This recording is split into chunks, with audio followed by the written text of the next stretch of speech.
I was standing outside my parents' house on Christmas Eve, freezing, holding a cheap, worn-out purse with a broken zipper. Inside, laughter exploded through the windows. My sister's laughter.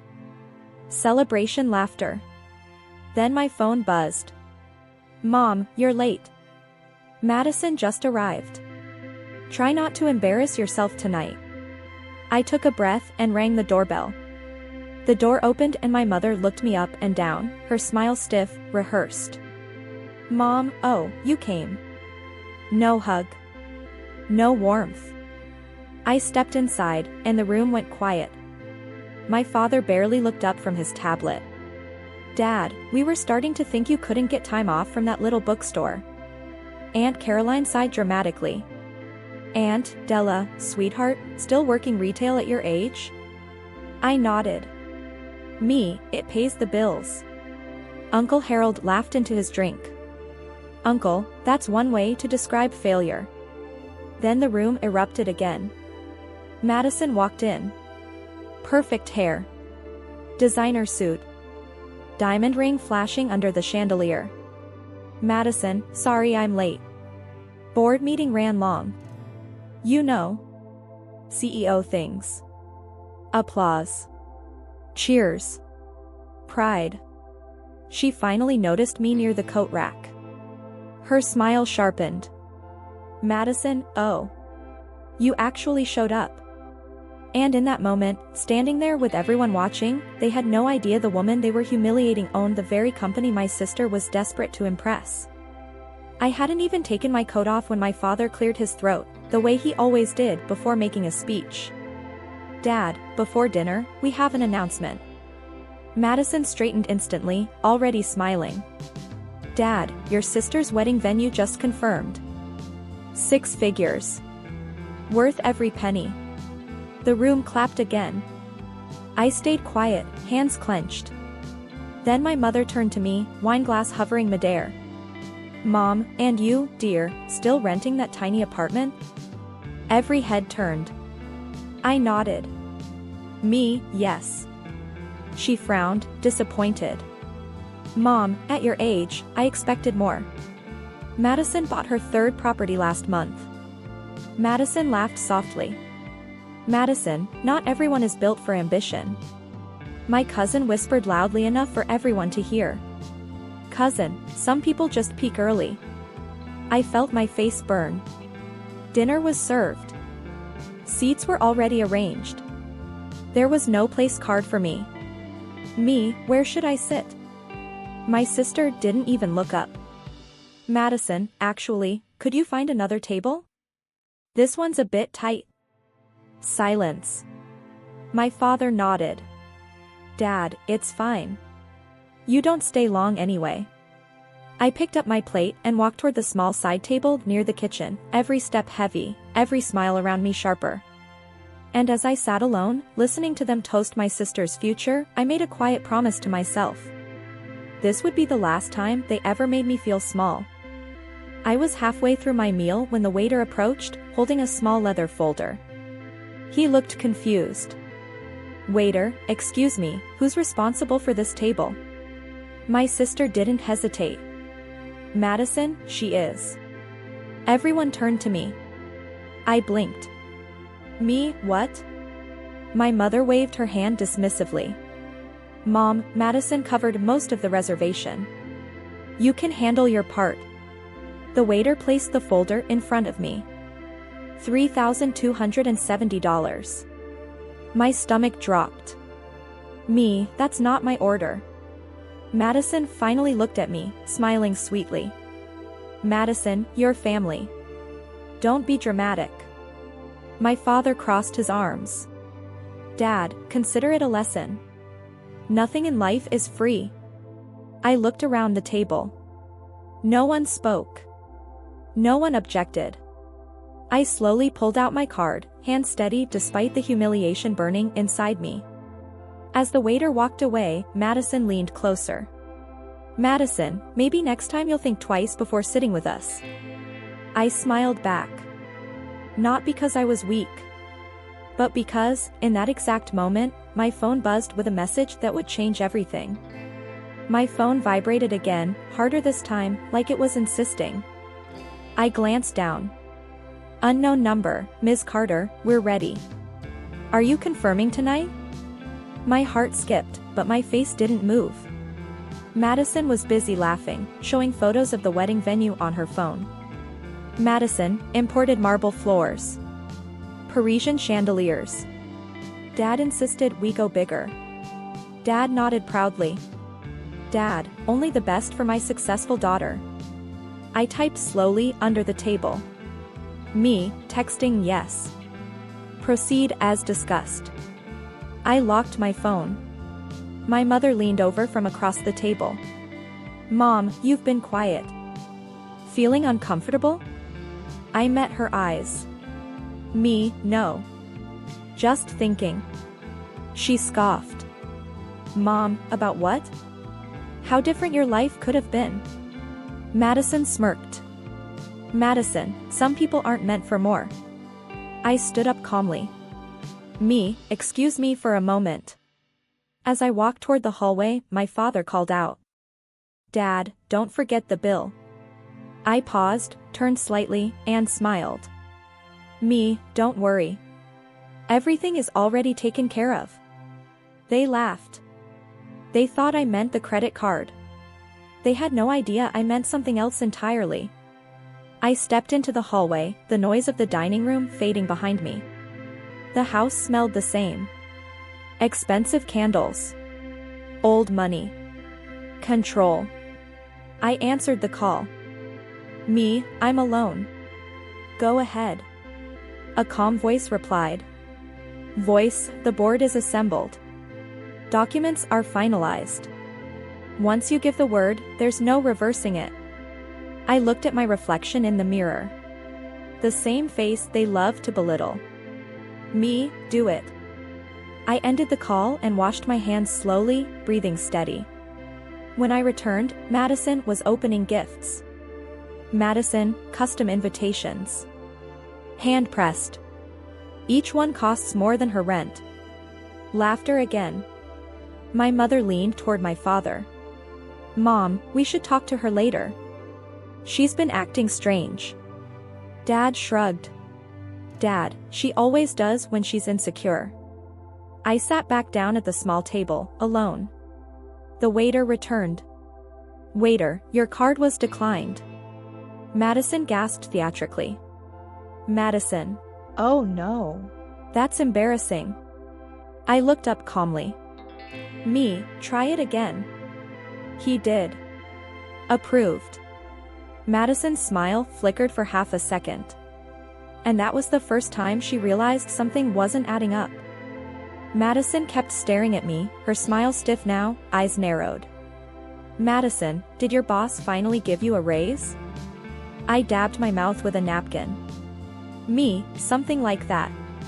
She laughed, but it sounded hollow. Madison, sure. A bookstore must be doing very well these days. My father leaned back, studying me. Dad, you're being oddly calm. I met his gaze. Me, I had a good day. Silence stretched. My aunt broke it.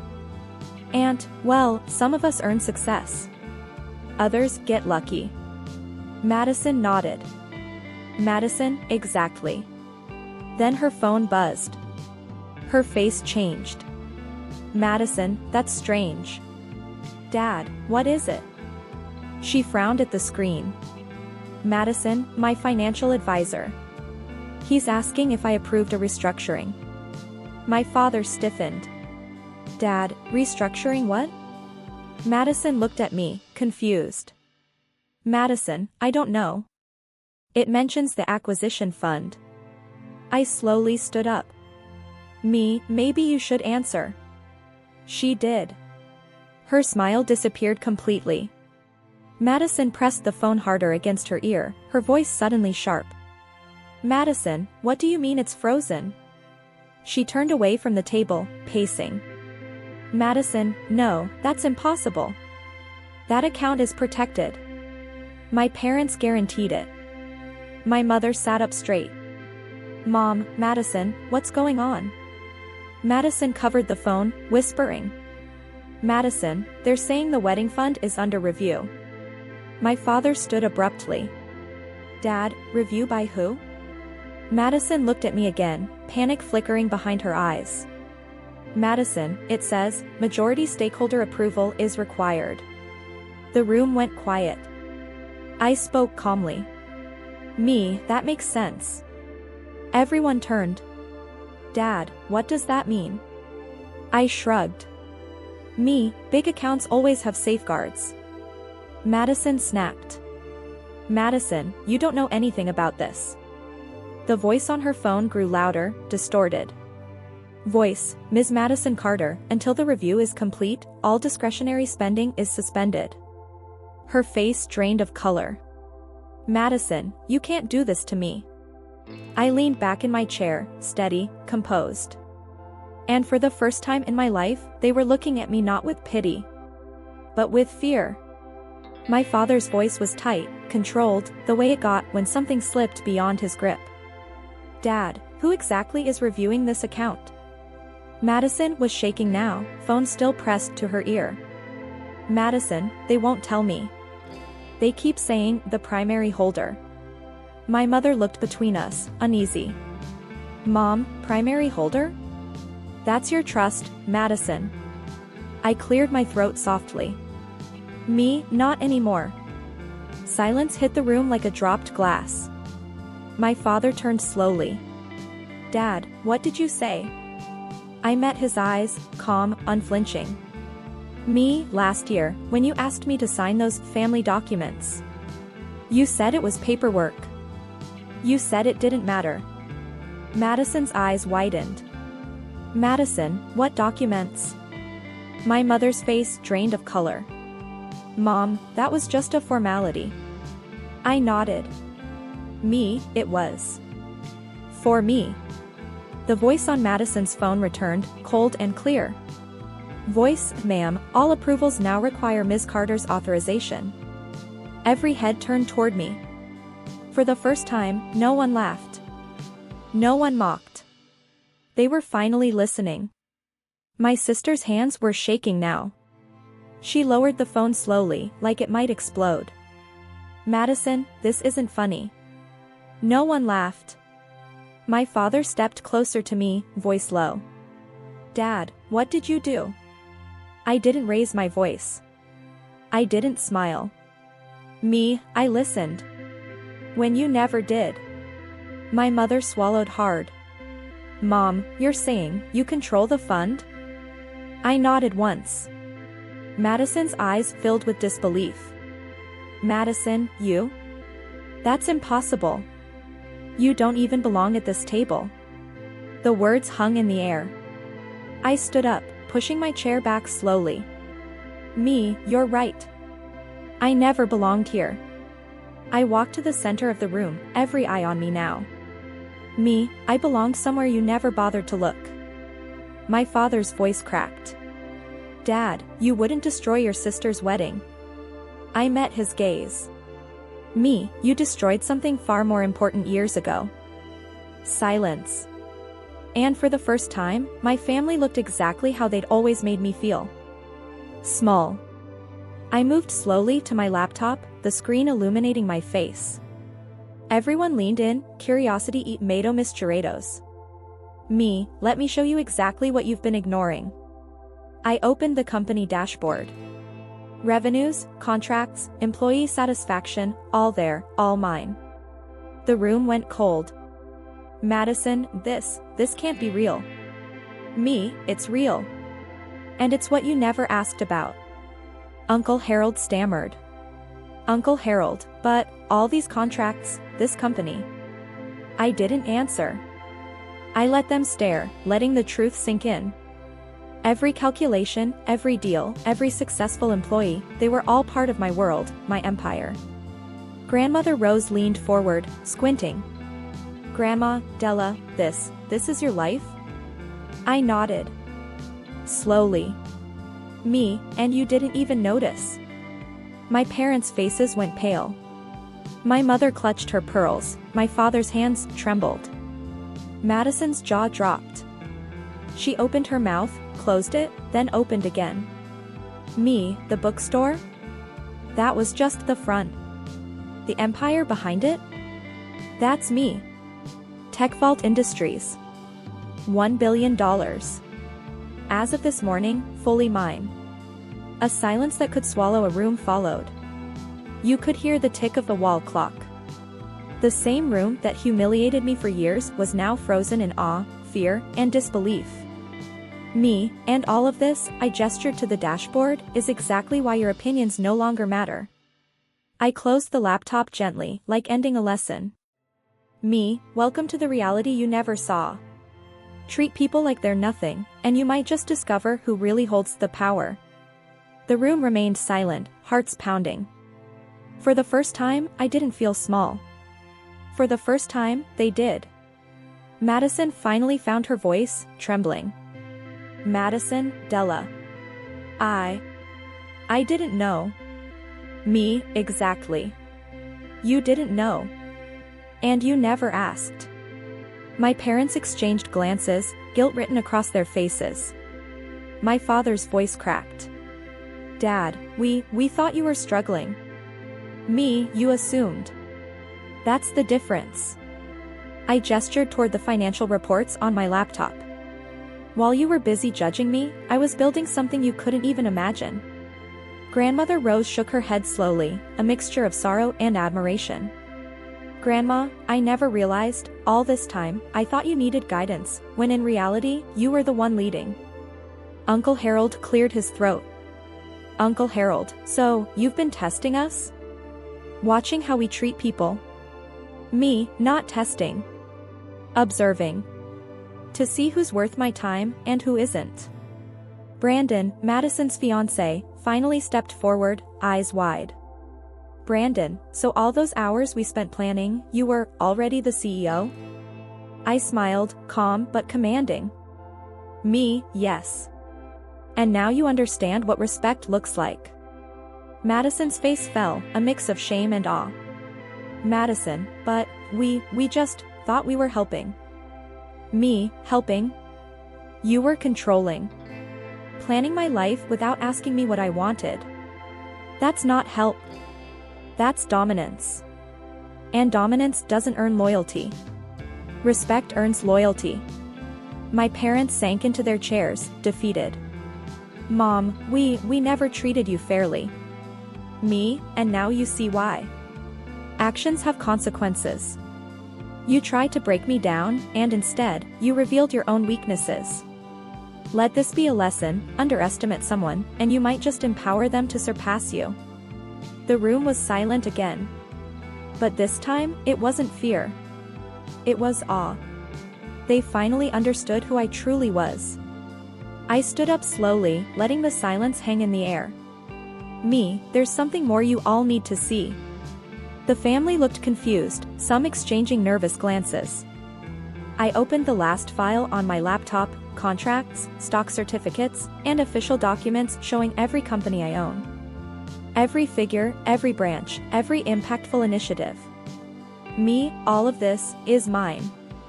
Every operation, every employee, every strategic decision, belongs to me. I am the founder and CEO of TechVault Industries.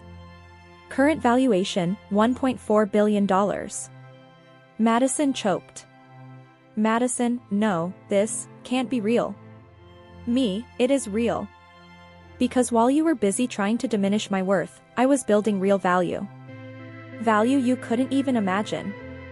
My dad stood up, hesitant. Dad, but you never said anything. Why? Me, because I wanted to see who you really were. You thought you were underestimating me, judging me. And honestly, you revealed exactly who you are. Shock took over the room. Brandon seemed to be trying to process everything at once.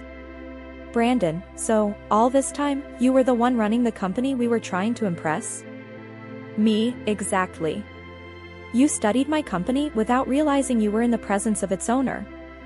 And that, my dear family, is the difference between power and presumption. My mother swallowed hard. Mom, we judged you wrong. Me, you underestimated my strength, my intelligence, and my vision. But what really matters now is that you know, respect isn't asked for. Respect is earned. An absolute silence filled the room. Every family member absorbing the reality they never wanted to face. Madison, with tears in her eyes, finally spoke. Madison, I never imagined. Never underestimate someone. Never assume your perceptions are the truth. And above all, never treat a person as less than they are, because they could be far beyond everything you ever imagined. And in that moment, the family dynamic changed forever. They learned, in the hardest and most direct way, that every action has consequences, and true power comes from the one you least expect. The morning after Christmas arrived cold and gray, the kind that made the city sparkle but also felt unforgiving. I opened the bookstore early, preparing for the meeting that would reveal everything. My heart raced, not with fear, but with anticipation. Finally, the moment to expose the truth was here. At exactly 1:30 p.m., Madison and the family arrived, carrying notebooks, fancy coats, and all the air of people expecting an important corporate meeting. I greeted them with my usual meek smile. Welcome. The meeting should be somewhere inside, I said, keeping my voice calm. Madison looked around curiously, her eyes scanning the bookshelves. This is charming, Della, she said, almost grudgingly. Very cozy. Tech Vault probably chose this neighborhood because of its authentic community vibe, I replied lightly. Follow me, the offices are right behind this section. With a subtle press of a hidden button behind a row of classic novels, a part of the bookshelf swung open, revealing sleek glass doors and modern office space beyond. The family froze. What is this? Jessica whispered. Executive offices, I said simply, stepping through. The city skyline framed the room, sunlight streaming in, highlighting the polished desks and advanced computer setups. Madison's smile faltered. Something in her eyes shifted, a glimmer of doubt piercing her usual confidence. Della, this is... Yes, I interrupted softly. This is my company. Tech Vault Industries. I own it. I am the founder and CEO. The room went silent. My parents' expressions twisted from pride to shock to disbelief, while the rest of the family struggled to process what they were seeing. The family's mouths hung open, eyes darting between the computers, the awards on the walls, and me, sitting calmly behind the executive desk. Madison's face had gone pale, her carefully practiced poise shattered. You've been hiding this from us all these years, my father finally managed, his voice a mix of anger and disbelief. I've been observing, I said quietly. Watching how you treated me, how you judged me, and how you assumed I had nothing. I never corrected your assumptions because I wanted to see the truth about who you really are. Madison took a step forward, her voice trembling. But, all those meetings, all those contracts. How? I leaned back in the chair, letting the silence speak. I started small, built it from nothing. Every community project, every business deal, every employee program, you admired them today without realizing I created them. You've been praising the work of someone you thought was a failure. Her fiancé Brandon scrolled frantically through his phone, searching for evidence. His confidence cracked as he found articles, photos, and financial records linking everything back to me. This can't be real, Madison whispered. It is, I said, my voice firm. I am the Tech Vault Industries CEO. And I've learned exactly how people treat others when they believe they have nothing to lose. Tonight, you learned the same lesson firsthand. The room was silent for a long moment. Then, unexpectedly, my grandmother Rose stepped forward, her eyes softening. Della, you've always been our bright girl, she said gently.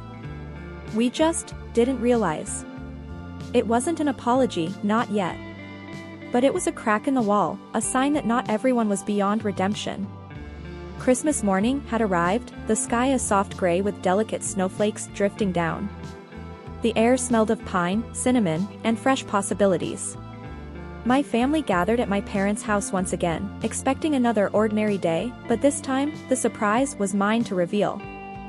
I led them quietly into my bookstore, pretending to show them around, smiling politely as Madison and the others admired the shelves. "Here's our community section," I said, guiding them toward a seemingly normal corner. But behind a row of books, I pressed the hidden button. The wall swung open, revealing the sleek, glass-fronted Tech Vault offices. The family froze. Brandon stumbled backward. Madison's eyes widened until they nearly popped out of her head.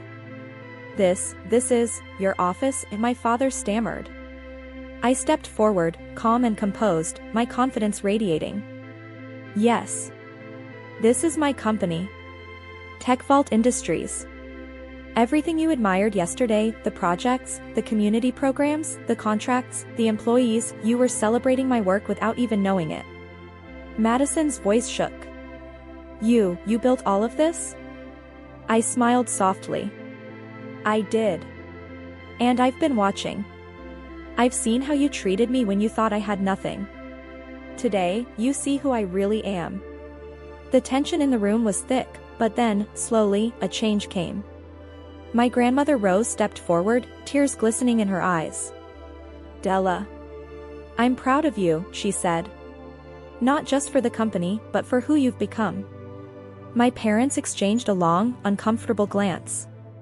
The weight of their judgments hung in the air, but instead of bitterness, I felt something unexpected: relief. I had the power now, and I could choose how to use it. I walked over to Madison and held out my hand. "You wanted to impress me yesterday.